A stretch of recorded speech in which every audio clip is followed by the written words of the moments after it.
कहानियों की क्यारी में प्रस्तुत है लोक कथा भालू की पूंछ। बहुत समय पहले की बात है।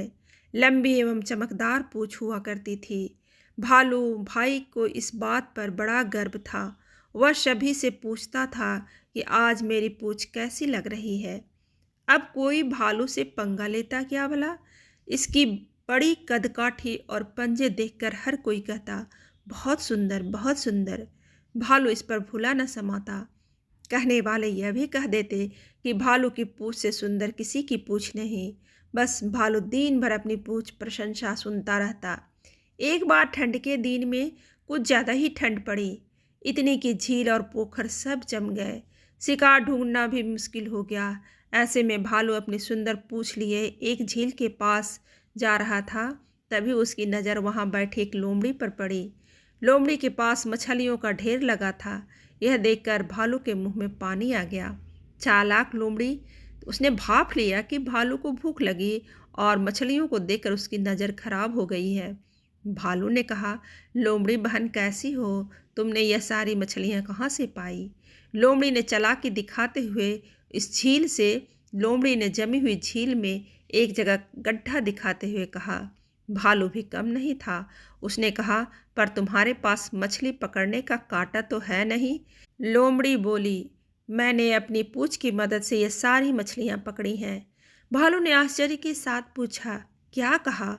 तुमने यह मछलियाँ अपनी पूंछ से पकड़ी हैं? लोमड़ी ने जवाब दिया, हाँ भाई, इसमें इतना आश्चर्य करने वाली कौन सी बात है।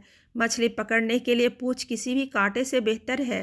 भालू ने कहा, मुझे भी सिखाओ।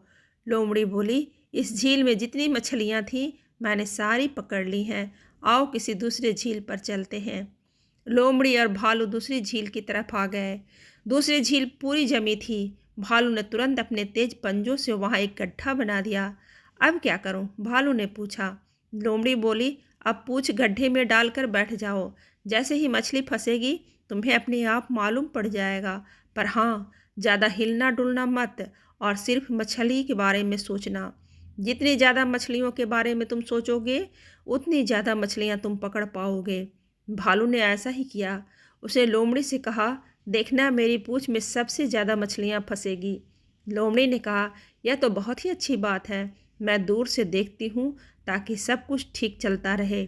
मैं तुम्हारे पास रहूँगी तो तुम्हारा ध्यान बढ़ जाएगा। यह कहकर लोमड़ी दूर बैठ गई। भालू अपने अभियान में जुट गया। थोड़ी देर में वह एक जैसे बैठे बैठे उब गया और उसे नींद आने लग गई। ठंड बहुत ज़्यादा थी और बर्फ़ भी गिरने लगी। लोमड़ी धीरे से अपने घर चली गई।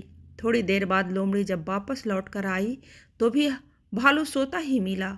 उसके शरीर पर बर्फ़ जम गई थी। काला भालू सफ़ेद दिखने लगा। लोमड़ी को बहुत हंसी आई।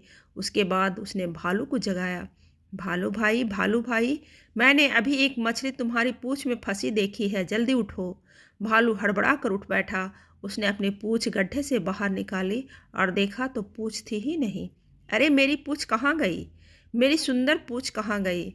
उसने इधर उधर देखा। उसे लोमड़ी हंसते हुए जाते दिखाई दी। अब भालू की लंबी पूंछ की जगह छोटी सी पूंछ बची थी। भालू ने लोमड़ी को बहुत बुरा भला कहा। तब से भालू की पूंछ छोटी है। तब से लेकर आज तक भालू अपनी पूंछ को याद करके गुर्रा रहा है। जब भी भालू गुर्राता है तो समझो वह अपनी पूंछ को याद कर रहा है। इस दिन के बाद से लोमड़ी और भालू में बोलचाल भी बंद हो गई। भालू ने अपनी बेवकूफ़ी से पूंछ गवाई। इसलिए कहते हैं, सुंदरता पर मत इतराओ और अकल से काम लो।